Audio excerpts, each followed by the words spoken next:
relevance is at the end of the day what is going to allow you to succeed in a world where everyone knows they're already being marketed to. So if you want to get ahead of someone, you have to be relevant for their attention. You're watching the Marketing Misfits with Norm Farrar and Kevin King. By the way, did I tell you I enrolled in Tobacconist University? Tobacconist University? Yeah. What is that? It's all about cigars, and you get certified up to being a sommelier for cigars. Can you? Really? Yeah. So I'm going to have to defer all my questions to you. To heck with perplexity. I'm going to have to start asking you these. I was just with Manny Coates, the co-founder of Helium 10. I was just staying at his house this last weekend, and we smoked. I brought some cigars up, and one of them was I never know the technical stuff. I just know how to smoke them. I always have to refer to you on the technical, but it had the little twisty on both sides. Yeah, like a pigtail. Yeah, like a little pigtail on both sides. And I was like, the back side, I'm going to use a V cut and cut it. And then the front side, he's like, no, you got to cut that off too. I was like, no, you just light it. Yeah. And I was like, no. He's like, no, you got to cut it. I was like, no, you just light it. My buddy Norm says so, because I used to think the same thing. And so he gets out his phone. Everything is perplexity with him. So he's like, let me ask the perplexity. And perplexity came back and said, yep, you just light it. So I was like, where's Norm when I need him so I can win this argument? But perplexity saved the day. Oh, man. And you bring up a name that actually got me started in podcasting. My deepest, darkest fear was on the AM PM podcast, which you are the host of now. But it was Manny Coates that asked me to come on and update Amazon sellers. I remember that y'all did it was like a short, little 20-minute, what's happening in the Amazon world or something. Yeah. It's like supplemental. You did that for a while, and I remember listening to those back. This is 7-8 years ago, something like that. It was back in 2000. I think it was 2017. No, it was at 2018 because I got to meet Manny at your Illuminati event. Yeah, the Cancun event. Yeah. That was May of 2017. Yep. So it was just after that. And that was a lot of fun. But, just talking about marketing. He broke your cherry. He did. Broke your cherry. We should have him on one of these days because he's definitely a marketing misfit. Yeah, he is. Yeah. He'd be a lot of fun. But, we got a really fun guest today, too. I'm just getting to know her, but you had her on your other Lunch with Norm podcast a few times, and you're always raving about her, like how smart she is and how personable she is, and like she's just a ton of fun. I've never said any of that. And you just want to give her all your money because every time you give her money, she 5X's it in 2 days or something with what she's doing. So I'm like, man, you got to get her to come on the train with us on our Collective Mind Society. You're like, done. Called her, done. I'm like, all right, cool. I'm looking forward to I got to see if I can at least 3X something, Yeah. And by the time this airs, the Collective Mind Society event will be over. And hopefully it'll be a huge success, won't it, Kev? It's going to be. It's already a big success. I mean, we got an amazing lineup. We're for those of you that missed out on this, it's sold out. So for those of you that missed out on this, there's a group of 12 of us that we started we all flew into Vancouver. We had a really badass meal in Vancouver at this special room in this really good restaurant. It's called the Commodore Room. It's just for us and a special kind of family dinner and this kind of thing. And then the next day we hopped on this train that has these clear ceilings on the top. It's and we're in the first class. We don't roll down there with the peasants. Norm. We go in the first class we get breakfast and lunch, and you're going through the Rocky Mountains and all these snow-capped mountains and racing rivers off the side of the train. And then we stopped in that town and had the night, and I think we might have had a cigar or two. And then the next day we continue. Some people drank some wine, and I think one guy was just drinking water, but that's okay. But then the next day we hit Lake Louise. Yep. And that's the Fairmont on Lake Louise is just stunning. It's right on this lake. And then Moraine Lake is nearby. We popped over there, and then we hit the glaciers, did a little walk on the glaciers, and then hit Calgary, had another nice meal. It's badass. That's what you missed if you didn't go on the Collective Mind Society. I know a lot of people may be like, a train through the Canadian Rockies? Come on now. If I'm going to spend $6,000 to go on that trip, I'd rather go to Bali. I'd rather go somewhere else. But who goes on a train trip? That sounds like the old people thing. When you're 80 years old, like, no. You This want to was know who goes? badass time. This was badass. The smart people go. Yeah, like-minded individuals, Exactly. entrepreneurs, and you are tied in for what, 4 days, 5 days, and all you're doing is having fun, talking about whatever comes to mind. But guess what? You're learning off of these individuals. Like when we did the Formula One last year. Yeah. How many people, like, you don't know each other. Like you haven't met Lauren, our guest today. Well, you have met her, but briefly. You're going to walk out of the event as friends. And that happened 100% last year. What if she doesn't like me, though? Well, what if she's like, I can fake it for 4 days? Yeah, I can see that. So let's get to our guest. Let's do it. Who is it? Introduce her, Norm. Tell the world who we have today. I thought you were going to do that. All right, I'll do it. Okay. Today, we have a very good friend of mine. I'm going to let her talk a little bit about her background, but it is Lauren Petrullo. And she is coming on the CMS train with us. So can't wait for that, although it's already happened, I guess. But let's bring her on. Hello. How you doing, Lauren? Oh my gosh, I'm doing so well. And I'm like, now, obviously, this is after the fact, and I can guarantee that I do love you after spending 4 days together. So don't sweat there. But I was like, I love listening to the intro. I was like, oh my gosh, Norm is a sommelier for cigars. It's like, okay, so he's since he'll be smelling the cigars. And yeah, so hello. Well, we'll have to get you, started on those as well. Oh, you not have to get me started at all. I'm already a big fan. Oh my God! I'm like the sweet cigar. Like I'm like the peaches and like the grapefruit fruity flavor ones. But I will chill. I even have like my own cigar cutter. Yeah, we're doing it on one of the days. Norm's like, hey, let's go to Moraine Lake, which is close to Lake Louise. It's really another pretty lake. So we can go on the little hotel shuttle where you just jump on there with a bunch of families and kids. It's like, Norm's like, no, let's get our own little shuttle so we can go on our own schedule and don't have to wait for someone that's missing or whatever. We can do our own thing. I was like, what time do you want to do it? Norm's like, oh, the not too early because we're going to be up till like 3 a.m. every night smoking cigars, closing thing down. So it happens every time. 8:45 a.m. shuttle. So yeah, because I got to eat too, before I go. So yeah, it's cigars are part of the schedule. Yeah. So Lauren, forget the cigars for now, but I was telling Kevin, it's all about you.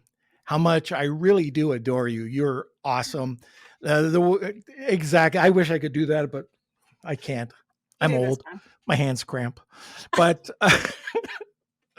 but you are one of the most brilliant marketers I know.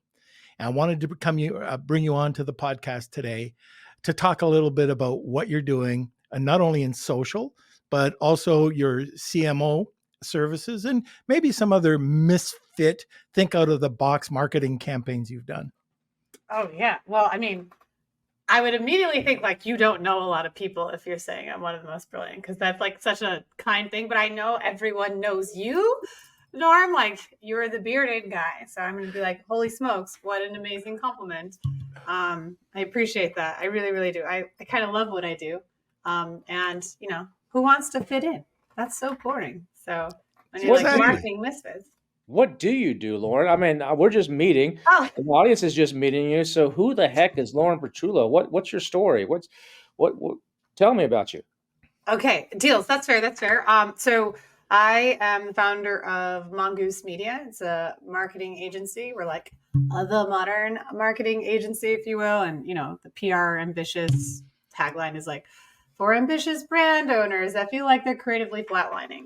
Long story short, we've got a team of 30 plus team members around the US and in Latin America, a few in Europe. And we help brands a lot with Facebook ads. And then we've grown from Facebook ads to supporting 4 other departments. Fun facts, like Meta has put me in a movie. They've published me in a book. They had a commercial with me, which is where we've been really fortunate to do so much in the Facebook ad space. But Facebook ads requires, top of funnel content. So we did a lot with SEO, following up on conversations. So some of the Misfit stuff we've done with chatbots. I cannot wait to tell you what's working right now. Like really, really excited about that. And just other stuff that supports new customer acquisition and being able to buy new customers from scratch. So that's what we do. My background is Disney. So I did innovation for the Walt Disney Company, which is pretty cool.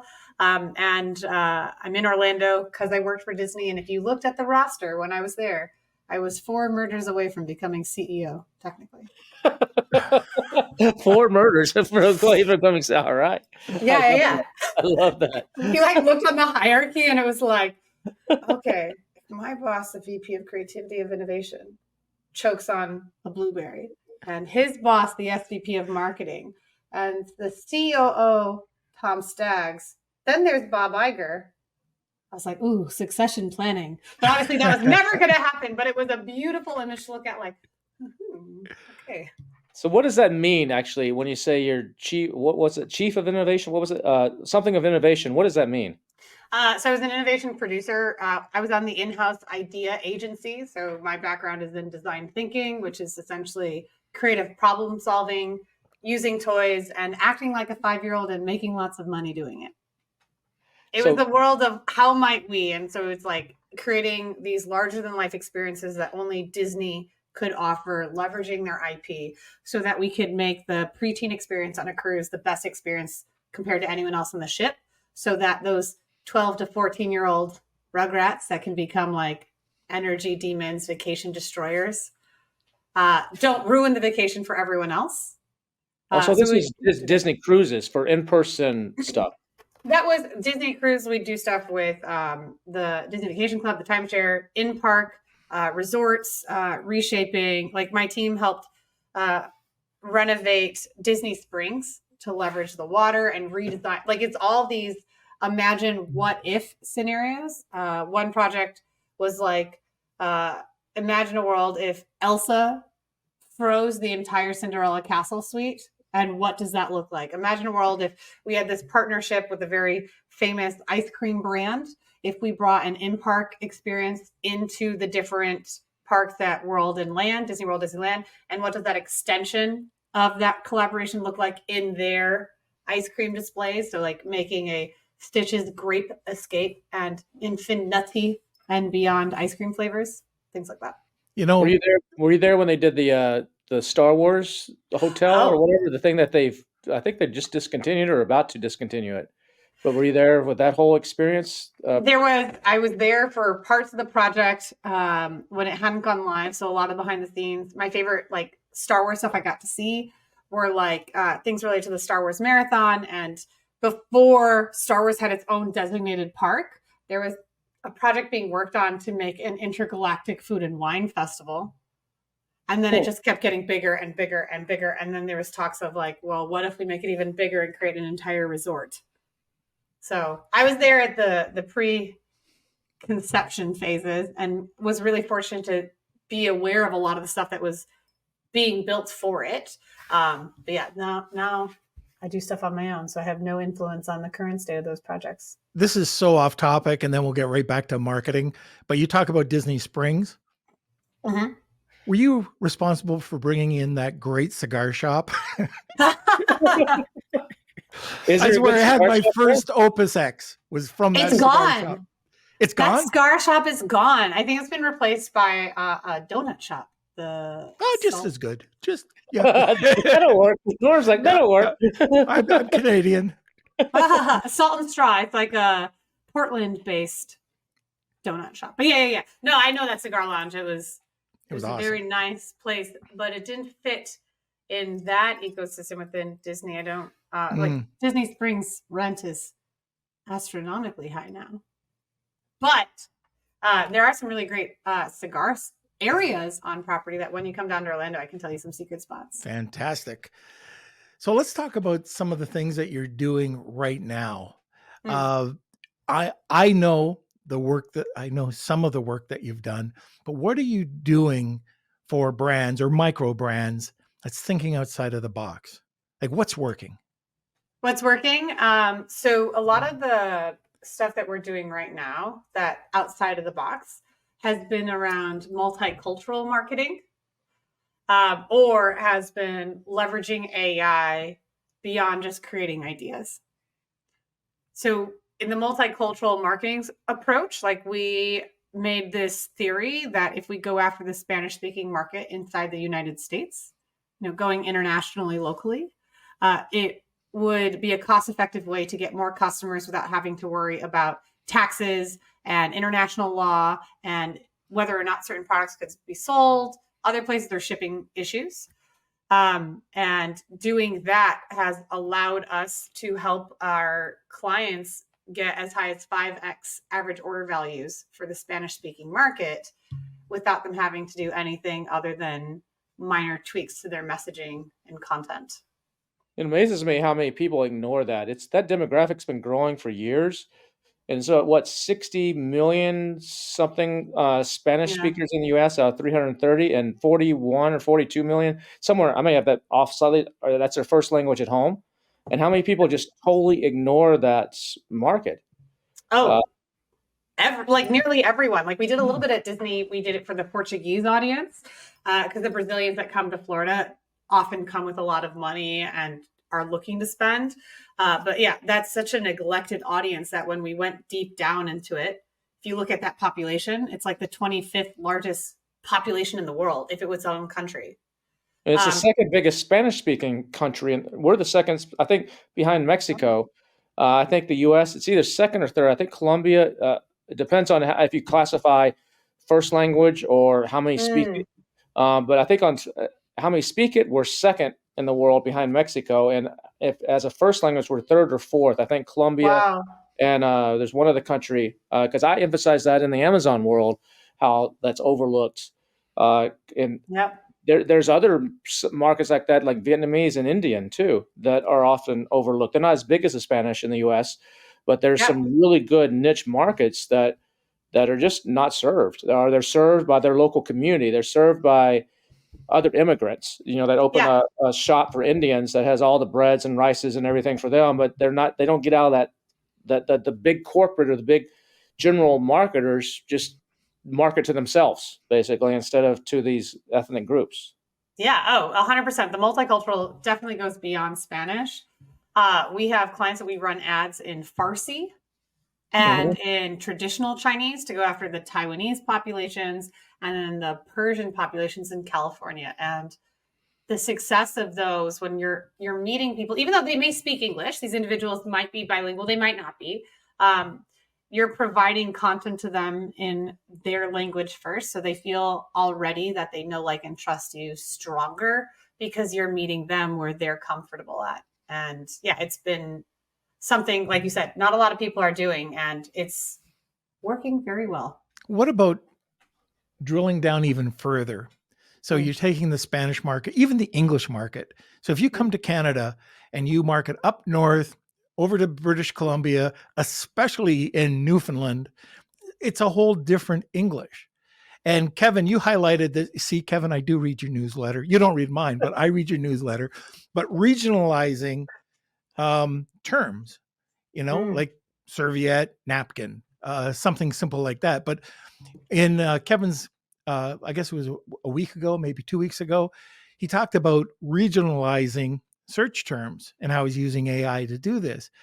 And I think that would be more effective, but is that too much drilling down, or would you drill down that much? It's always going to be the two favorite and most hated words that I say, as it depends. So it's going to depend on budget. It's going to depend on the distribution of your resources. A really good way to show that localization and regionalization is key is if you look at what Tide, the laundry detergent company, did when they entered the Spanish speaking market. All of their commercials previously to this adventure had been in like Venezuelan Spanish because it's a pretty neutral tone. And then when they made Colombian, Argentinian, Dominican based ads using that local Spanish and audiences from that region, it was this like 300% skyrocket in sales or something to that effect. So while that's localization at the country level, it's really easy to see why people would assume, oh, all Spanish is the same. It's not. And Tide, being a US based company, was like, yeah, let's just assume. But when they went that localization, like I said, it's not the same. And like there are some words that can be really offensive in different parts of the world, depending on how you're using it. So I would definitely drill down for the localization, provided that you have the resources available to do it. It's only going to help you because relevance is, at the end of the day, what is going to allow you to succeed in a world where everyone knows they're already being marketed to. So if you want to get ahead of someone, you have to be relevant for their attention. You know, I've got a story about that. And I thought, and I tell people not to do that. Like, don't go in and use translation. Just don't go in loosely and use some other language.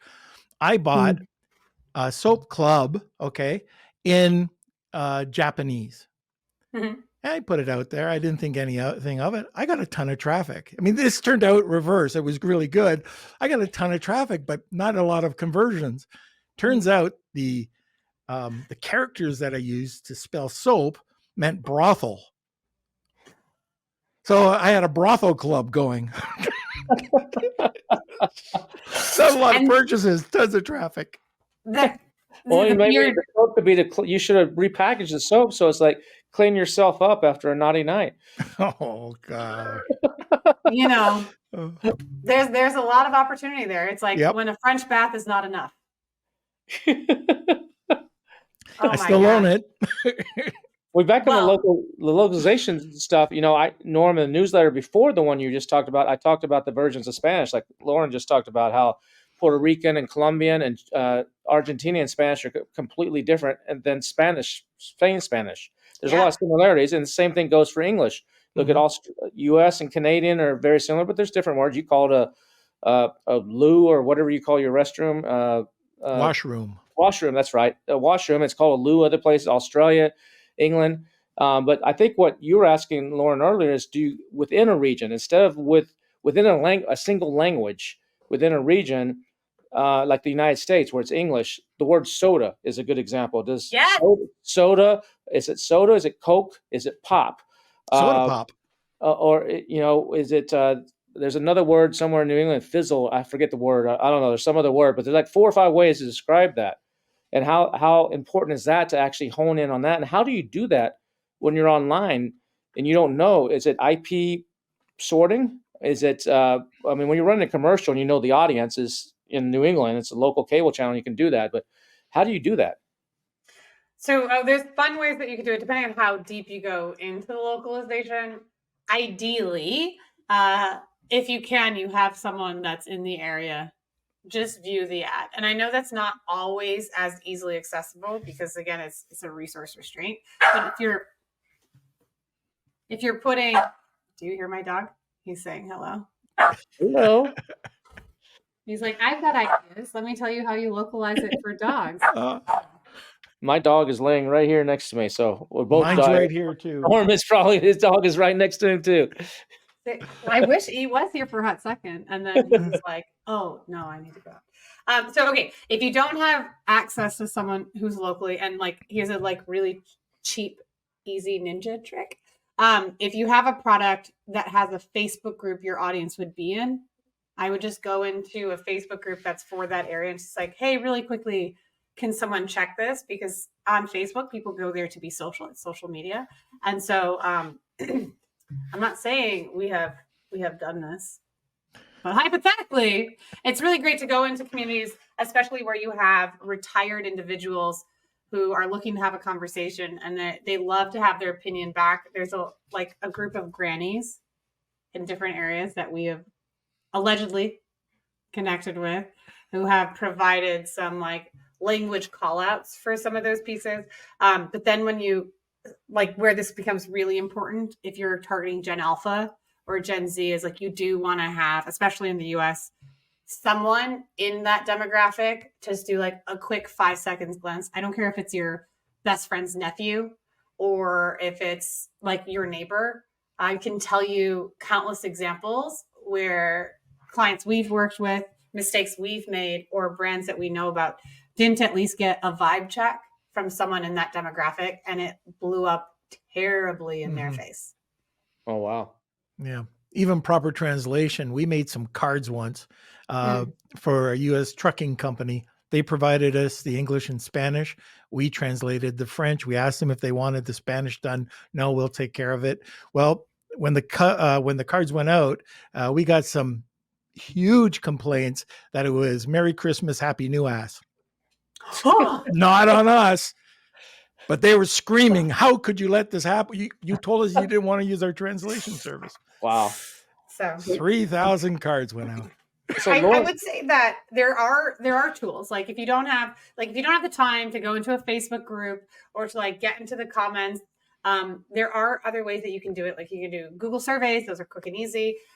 You can also leverage like ChatGPT. Like ChatGPT 4.0 mini is a really cost-effective way to at least do a gut check, if nothing else. Like we use ChatGPT 4.0 and ChatGPT 4 in our AI chatbots that we build. And those chatbots we program in Spanish and English and have native English and Spanish moderators checking in on all conversations. But where AI is now, our prompts are done in Spanish and English, but we have conversations we're seeing across a wide variety of languages. And when we've had friends double check it, they have been like, wow, the Mandarin was actually on par with what I expected and far surpassed the Google Translate of Merry Christmas, Happy New Ass. Now you do mostly Facebook, right? Or Meta? Is it Facebook and Instagram or just Meta stuff? Or is it primarily just Facebook itself? Okay, good. When I say Facebook, I mean Meta and Instagram and WhatsApp and everything that goes into it. It's just I'm dating myself by saying, yeah. But you're Facebook a Pinterest pro too, right? For sure. So we do a lot with social media advertising. We do a lot with Pinterest. We've got a TikTok team. We've got a YouTube team. So like organic social media stuff, that's been really cool because we've got clients where like 12% of their entire company's revenue is coming from YouTube.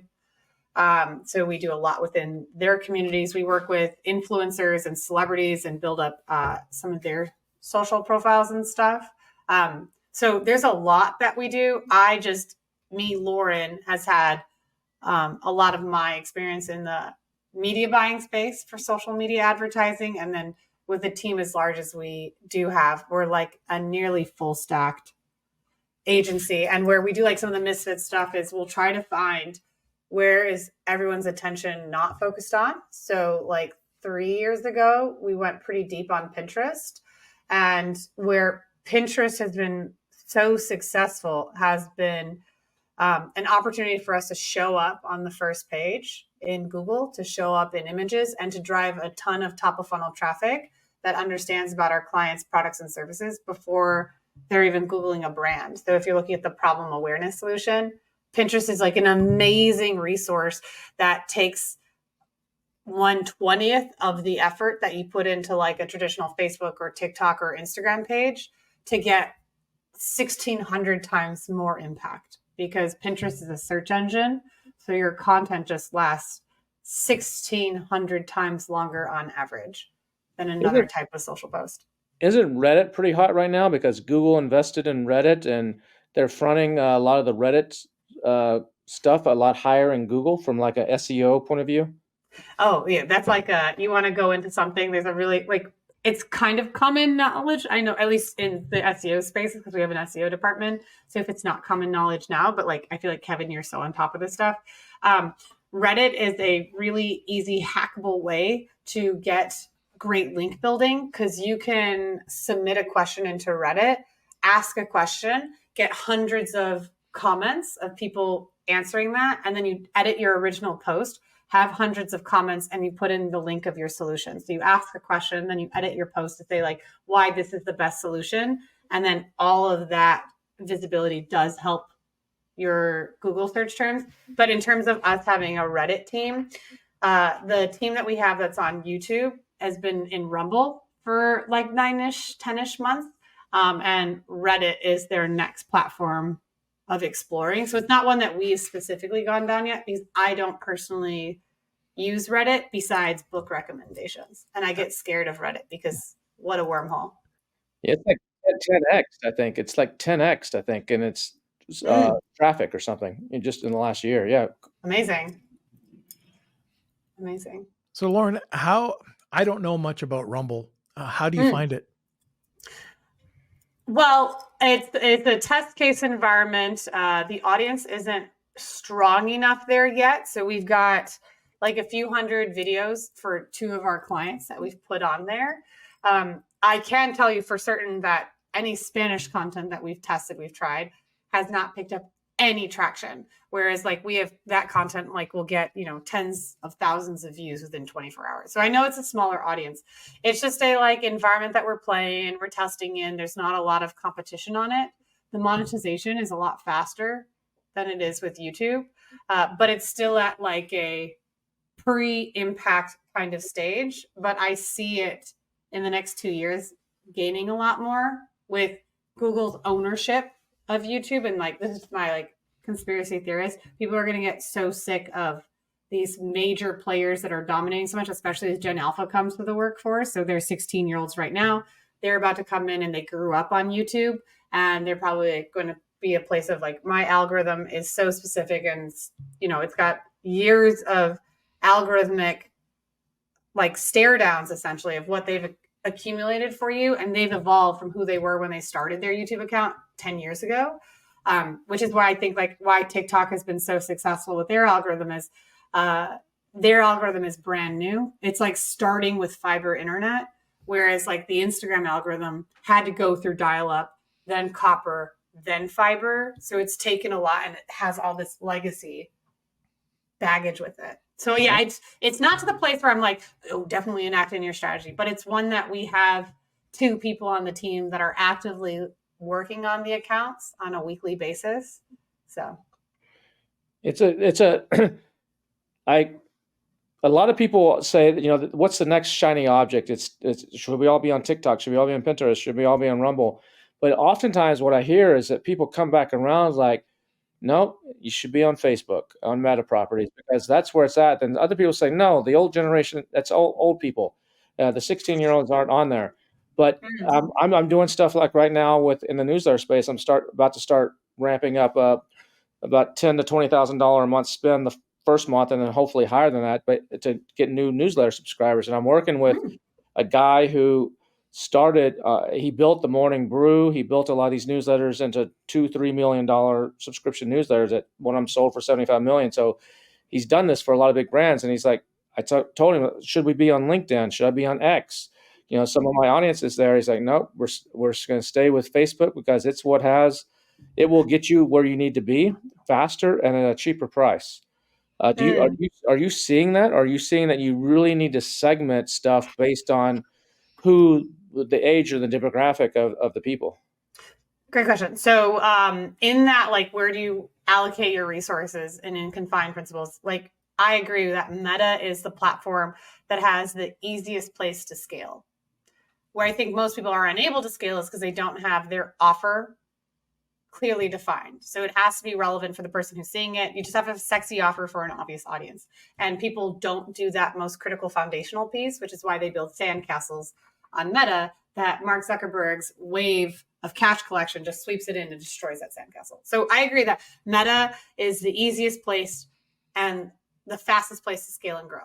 However, I would invite you to look at TikTok's lead gen aspect because it's such an underutilized media buying play, but it is an opportunity for equal costs, potentially slightly cheaper costs on TikTok, but the burden of operations of having diverse creative is much higher on TikTok, but you get to go after a different audience where you can scale faster to younger audiences on TikTok, but Meta, you can scale predictively across all ages. So end of the trend now, all towards shorts. That's what the hot topic is you need shorts and repurpose them across YouTube Shorts, Instagram, TikTok, and Facebook. I think it is.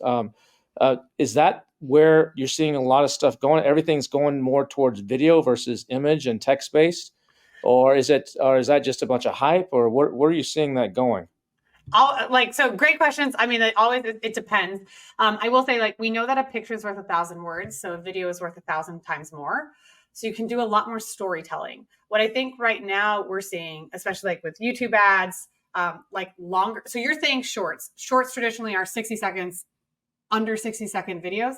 But what I'm actually seeing what's working right now, so like this is 2024 Q3, it's actually longer videos, so longer than a minute. Video should be as long as they need to be in the shortest amount of time possible.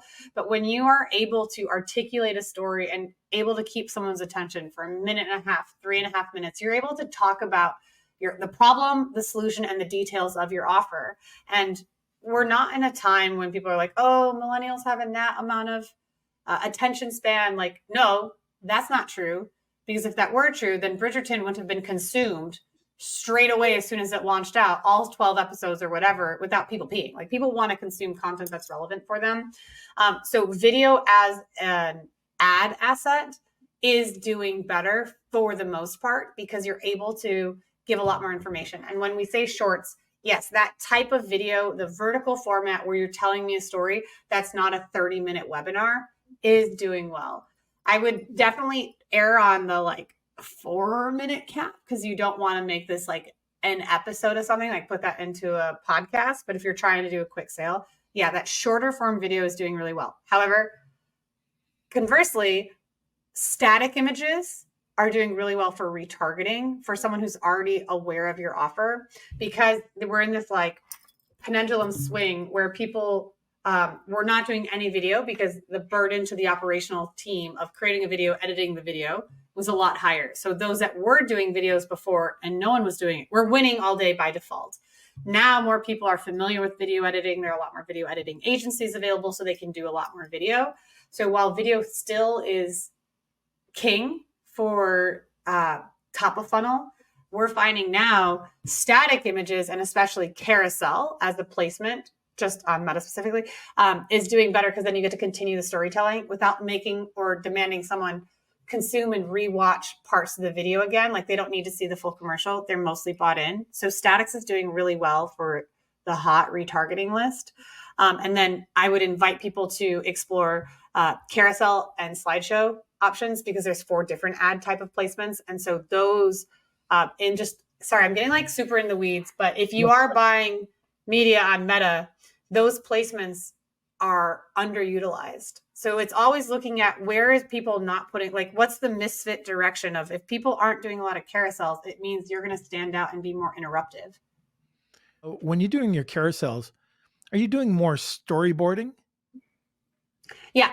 Yep. So you're allowing someone to progress. Now you have to be mindful that there's the option to have like it place whichever carousel image is best. So where you want to have like dynamic and like who cares the order of what it is, that does really well for reviews. When you can overwhelm someone with like name, a review, 5 stars, you get to just see one after another, like, wow, don't take our word for it, take theirs. So that's doing really well. But if you're doing storyboarding where you're progressing and telling a story, right, of which someone said, like, before you listen to Norman, Kevin, like your iPhone's podcast playlist was boring AF. Then you're exposed to the Marketing Misfits and you're enjoying your day. Now you've been consuming Marketing Misfits regularly and you started to see that you're enjoying working in your business again. So having that before and after transitional in a story is doing really well for a retargeting standpoint. If they're like more middle funnel, but like you can just be like super direct, super straightforward, like Marketing Misfits or die. I'm not saying to say that. Don't be that aggressive. But the more aggressive you are in that hot retargeting, in that direct response, you're getting people to opt out if they're never going to buy anyways. Is that the same thing on TikTok where I see them splitting the videos up? And it'll be like, I don't know, I just saw one the other day. It's like why the budget airlines are failing and why they're losing money. And it's just like a 7 or 8 part series. And each one is like 2 minutes. It's got a good hook at the beginning, a good creative hook, and it's got an open loop. And they're like part 1, part 2, part 3, part 4. Is that because some people will, is that like variations on Amazon where some people will come in on part 4 and go, oh, there's part 1, and they go find it? Or is that a function of attention spans, like you said, don't do over 3 or 4 minutes? Or why? What is the strategy behind that? So it's definitely a consumption play and to get you to subscribe. So when you're using that in an organic function, you want someone to feel like there's more. The challenge is, though, that a lot of people will lose their audience if they're insincere, if the parts haven't been developed. Like a tactic that was working at the beginning of the year was starting with a part 3. And then someone's like, oh, wait, where's part 2? Wait, this is like Canva hack number 67. I need to see all the other versions. And you're like, oh, I like, this is like a bait and swap kind of moment. Bait and switch, sorry. But when you're doing that, that was just like restrictions within the media size. And then it was secondarily like looking at, oh, if this worked, let me make more iterations, because what's working compound that interest. But I would say that in TikTok specifically, what's working really well right now is reaction type of content that's hyper relevant to the current conversation. And then with such a demand on new creatives with TikTok and like that volume aspect, because you can go into an existing conversation, bringing in trending memes, bringing in language that others are talking about, you just will get that natural lift because you're hijacking what's already working. Yeah, I always say if you want to know someone, if you they should put this on dating apps or something. When you're on your first date from Match.com or whatever service you're using, ask the other person, "Can I see your TikTok feed?" And as soon as you see their TikTok feed, you're gonna know everything about that person. Like spend 2 minutes on their TikTok feed, just going through really fast, 20, 30 things. You're going, all right, this is who you are. That should be a gated dating swipe. That's brilliant. That's a misfit thing to do. I've seen Kevin's and I was shocked. Mine is just about cigars. It's like this soft voice going, the illustrious taste and the smoke going, no, I'm just kidding. Yeah, no, like so on social media, I've always said that if someone looks at my Goodreads social media account, they'll know me better than if they look at any other social media platform. Because when you're like, that's the type of stuff she reads, I'm like, yes, it is 100%. But that's so interesting. Like, hey, are you sure you want to swipe right on this individual? Creep their current For You page and then make a deeper discussion. And they're like, oh, you're reading Akatar? Me too. Or like, oh my gosh, you attended that BTS concert? Absolutely not. You're a Swiftie? Swift the other direction. Whatever that could be. Swift the other direction. Swift down, right, Norm? Swift down. Yep.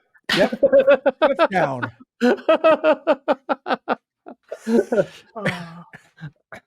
Cool. So what do you think TikTok's going to go? I mean, with all the hype out there, it's going to probably play out in courts and stuff. But what do you think's going to happen? Do you think someone can repeat that algorithm? The Chinese have said they're not going to allow that algorithm to get out of China. So if someone buys TikTok, it's going to be a whole different platform. What are your thoughts on where this is going? And I mean, I tell people just make hay while the sun shines right now, and don't worry about it. But where do you see the long term of that? Yeah, so ByteDance being the parent company of TikTok, like the algorithm that they have created, as you said, is so massively impressive. I mean, the consumption is unreal. Like, and it goes back to relevant. You're on TikTok for as long as we are because the algorithm has found more relevant content for further consumption. Political stuff aside, like where I see TikTok going, how they've, from the ad buying perspective, right? Because how does TikTok make money? They sell ads. From the ad buying perspective, I've seen so much go into their data and full funnel products that they've launched. So like in the last 2 months, they've launched a new tool that allows you to deeper conversion insights. Because if you think about 2 years ago, TikTok had a lot of success with TikTok made me buy it. That wasn't a TikTok company initiative. That was created because of users. Users did the movement of TikTok made me buy it. And then it's evolved so much that I think because it's so user centric, my assumption is that TikTok will continue to be a really great social media platform. It will allow further multiculturalism. If in the US it does somehow get banned, I just think you should invest in VPN companies because people are still going to use it. They're just going to change their IP address because they're accustomed to that type of format. There's always going to be another product that's going to try and compete. I think to pay attention the most is 13 to 16-year-olds consumption of TikTok right now, and the amount of protection that's gone into that platform from a adolescent perspective leads me to think that TikTok's not going away despite how people may try. To argue that from a political standpoint, and then from an ad buying perspective, their tools are really evolving. Like I was telling you earlier about the lead gen side. Like, did you even know that TikTok for non-e-commerce purchase based ads was working right now? Yeah. Okay. Yeah, no, TikTok, and they're giving, like, Norm and I come from the Amazon world where half the data is hidden. You got to kind of figure it out and guess. TikTok is just laying it out on the table and saying, here you go. This is what it is. And here's what your model this guy over here. This one's doing well. Model this. This is what's working. And a lot of people don't realize that the US is not TikTok's biggest market. It's Indonesia. Nope. Indonesia's and the Southeastern Asia and stuff is bigger than the US. Are you doing any ad stuff over there, or are your clients all mostly US based? Good question. So we do have we have clients that have audiences that they can ship and sell whatever, especially for like info products, because that's who cares. Anyone can buy an info-based product or like a coaching course or high ticket funnel. But in that same thread, a lot of people, when we started doing advertisements to the Middle East, we would bring products to the Middle East market because Saudi Arabia had the highest consumption rate of Facebook and Instagram from any country. They had more percentage of their population on Meta properties than any other country in the world.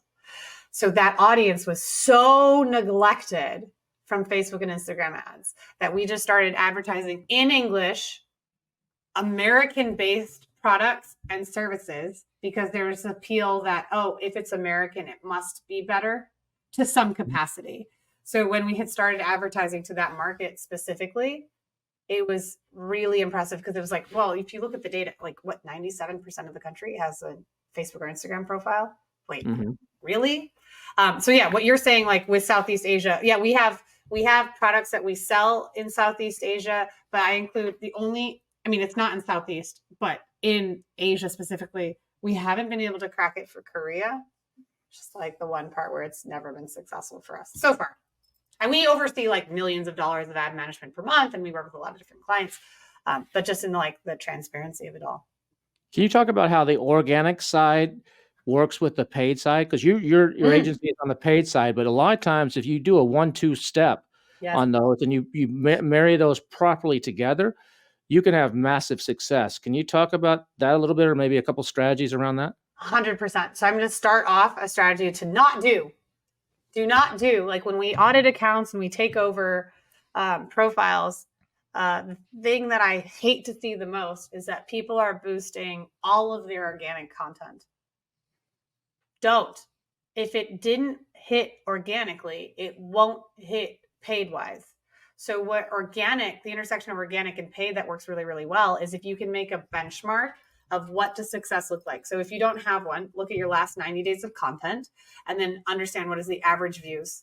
So add up all of them and then use, Google Sheet formula to tell you the average views. That becomes then your benchmark. And every piece of content, does it surpass, on par with, or go below what you're expecting for success? Anything that goes above your benchmark, you put paid money behind and it will do so well for you most of the time. I can't make guarantees or promises, but I'm telling you, when something is done well organically, it does so well in a paid environment. Similarly, if something fails organically, if you're putting money behind it because you've had this lost fallacy, it's just going to keep getting worse. It cannot compete well because the algorithm is your audience. If they didn't respond to it, don't put money behind it. Put that energy and effort into creating better content that might surpass your benchmarks. So that would just be one, don't invest behind something that didn't do well. And by well, I mean, look at your last 90 days and establish what is that average for you, and then determine if it did well, looking at it from a 24-hour perspective and a 7-day perspective, depending on which platforms you're looking at. 2, another organic to paid strategy that works really, really well. If you have an organic piece of content and then you have a community, like you have your newsletters, you have your Misfits community, it's called like pod work. So if you have a piece of content that you want to do really well from an ad perspective, people look at ad comments the way they look at Amazon reviews. So you need to make sure that you treat the comments on your social posts as sales opportunities. You can't neglect them, because if you neglect comments, you're going to limit your impression reach. And then if you amplify that with a paid ad, you're going to destroy your brand reputation, because if you're not responding, people are going to think, okay, well, this is a fake company. They're not sincere. There's a lot that goes to it. So if you're looking at having an intersection of organic and paid, you have to treat the comments for paid and organic as sales conversations.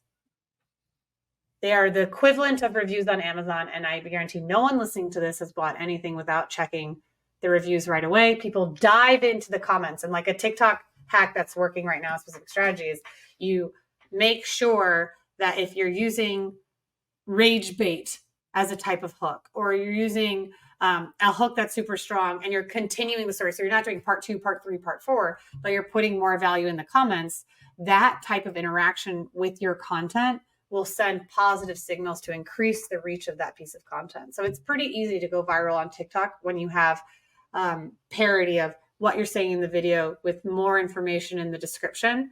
And then you'll also see, like, probably on your For You pages, like people's like popcorn emojis when they're like, I'm just here for the comments. Like you have to treat the comments of your organic and your paid stuff like they're sales conversations. And then the last thing I would say is when you get, so using that pod component, if you have a piece of content that you know does well, or is like you believe will do well, you reach out to your community, you get them to reply, 10 to 20 comments. You can incentivize that however you want, but you get a piece of organic content that gets a lot of those comments. Then you can take that post, go into the ads manager, add a link to it, and then turn that organic piece of content into an ad. And there's this like magical unicorn number where if you can have more shares than comments, so if you ask your community to comment and then also share, it's what we call a unicorn post. It's going to like be the spinach to your Popeye in terms of ad growth and cost effectiveness.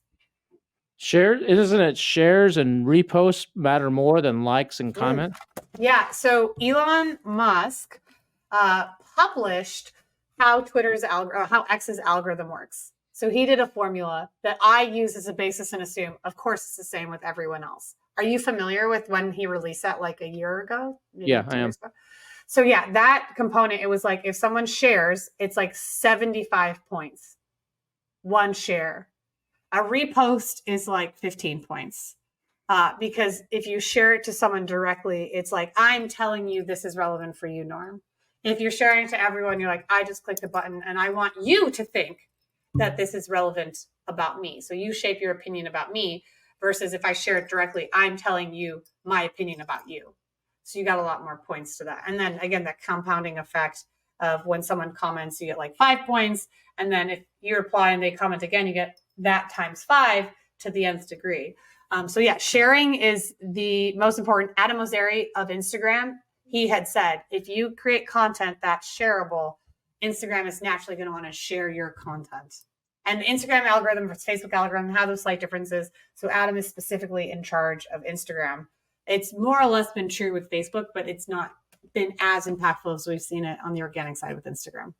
Doesn't the Facebook algorithm work in stages where if I've got a group of 1,000 followers, I don't know, and when I put a post up, it first sends it out to, I'm just making numbers up here, 25 of them to see what happens. And then if there's interaction or engagement and it meets some metric, then they show it to another 75. And then they keep showing it, raising it all up. So that if it is not taking off, those 1,000 people, and that's what frustrates me a lot of times about trying to post something on Facebook, is like, I don't know who's going to freaking see it. Yeah. So it might only get to 100 of them and then it dies, or it might get to all 1,000 of them if there's a lot of engagement and stuff. Are you seeing anything like that? And there any tactics or things to try to gas that, other than have, like you said, have people go and make comments and stuff? So like that pod kind of component Yeah. is a way to gas it, but you're totally right in the sense that how meta properties will expose your content is they give it to a few of your people and then a few strangers. And they actually care more about how strangers react to your content than the people that follow you. So it's a discovery aspect right now. So like even like a month ago, we'd look at our account. So people with 100,000 plus followers, people with millions of followers, people with sub 10,000 followers, a lot of their reels, because in the meta pop reels, it's still reels. If you're doing organic, it's reels. Stories, it goes to your existing people. Reels are your best tool for discovery. But if you can't hit with a few strangers, then they're assuming you won't hit with a lot of strangers. And the compensation, your existing followers, the few that do get to see it, the burden is much stronger.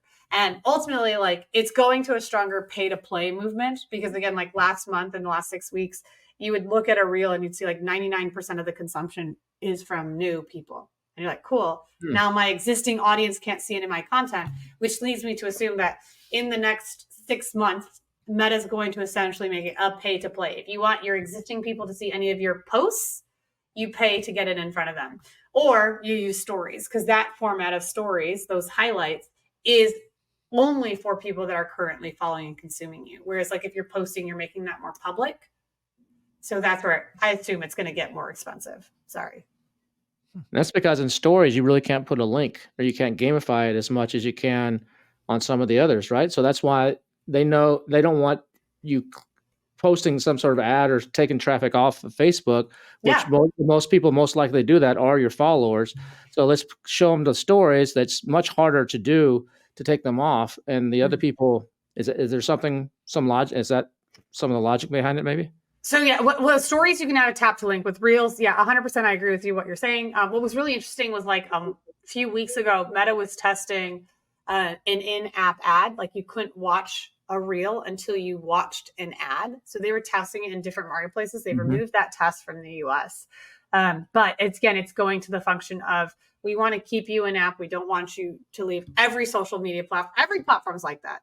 Except for Pinterest, because Pinterest is like the only place where they're like, you're rewarded for getting people off platform. Because Pinterest is the place to inspire you to take action. So by someone not taking action and leaving Pinterest is a signal that your content wasn't good enough. It wasn't inspiring enough. It wasn't interesting enough. Which is where when we're like, oh, wait, this is the opposite. All the other social media platforms are saying like, stay. And Pinterest is like, no, get them off of Pinterest, get them inspired to take action, to start that project, to buy the solution. But I will say on that like model that everyone wants you to stay on platform, a small thing about YouTube ads right now of like what's working right now is YouTube ads Q3 2024. A lot of people were using YouTube ads to inspire someone to get to the landing page. Hook, offer, learn more, like a quick ad, like 30 seconds to a minute, because people want to skip ads, right? We don't want to watch ads. But what we're finding that's working right now, especially for higher ticket products and services, is you have a longer video. I'm talking like 12 minutes, 5 minutes. Like if you get 5 minutes of fire, amazing, but you could go as far as like 12 plus minutes because you're giving so much value. And this is what we would usually see gated on the page, or like you had to get to the page. We're actually like putting all that content now directly in the ad, and we're having more consumption, higher cost per clicks, just because of YouTube, the way that they bill and stuff from that perspective. But yeah, at the end of the day, like it's relevant content. It's creating stuff where you're providing problem, solution, and details for the offer in a format video is working across all social media platforms. And if your content's not resonating, I would try new content. They'll get frustrated that this post didn't pick up. Just try to see and understand what that didn't work and don't use that in your next attempt. All right.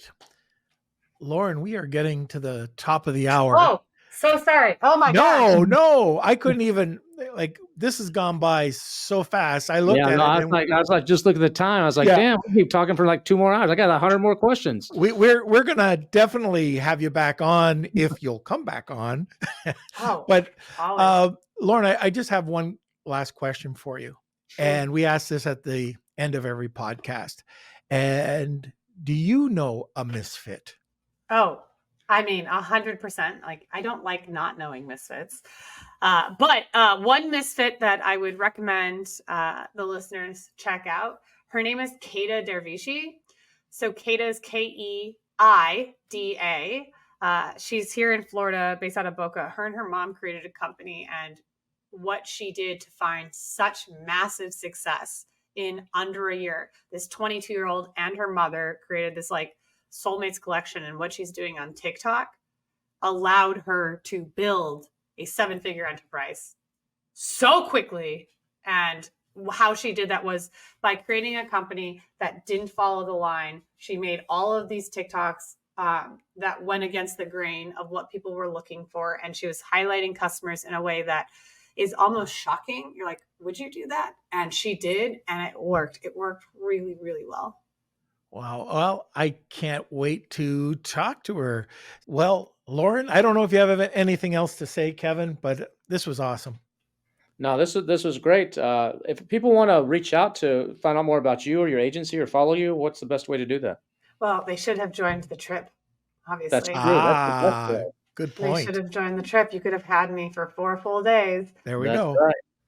But if you are feeling the FOMO now, okay, good. Have that feeling and remember for the next one. But I'm Lauren E. Petrullo on nearly all the socials, or mongoosmedia.us is my company. Fantastic. All right, Lauren. Well, thank you for coming on today, spending that hour with us, and we hope that you can come back. Oh, absolutely. I had a lot of fun. Next time, definitely those cigars are required. I'm there with you. Hey, we're in. We're in. Thanks, Lauren. It's great. Yeah. Bye. All right, Kevin. How was that?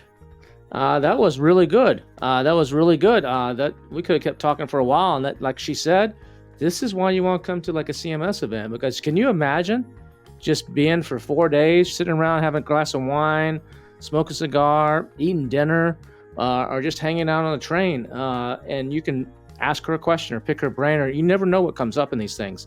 I mean, we're asking questions here, but sometimes not sometimes, almost every time, the best nuggets and the best advice Sitting around the campfire. And the best relationships. I mean, that's where it's at, and that's why we do this. And it's not the traditional way of learning and watching a bunch of PowerPoint presentations, or watching a webinar or something. It's real life. It's real relationships and real life, and that's the value. So those of you, like she said, that didn't come, I think you see now why you missed out. Yeah, you got 1 hour of Lauren. Imagine 4 days. So we're just getting rock and rolling. If you just joined us, go back and listen to some of the previous episodes. There's some great episodes. I remember the first one, even Katie still stands up in my mind, and there's a ton of them. I mean, every episode is good. We sometimes have guests. Sometimes it's Norm and I just bantering about and telling war stories, or talking about our experiences in marketing and giving our advice. So go back and check out the whole channel on YouTube or your favorite podcasting platform. Make sure you hit that subscribe button. And also, if you want to leave us a comment, leave a comment on YouTube or on Apple Podcast or Spotify, wherever you may be listening to this. That helps juice that algorithm, just like Lauren just said. We would appreciate that. You can always go to marketingmisfits.co. Is that .com or .co? It's definitely .co. Do not type in .com. And follow us there, or link out to where everything there. No, looking forward. These are always fun. Looking forward to chatting again next week with you. I think you got to go because you got some special thing happening, right? I got a knock on the door, and I got my weekly massage therapist is here to give me a massage, and you know how that is, Norm. Painful.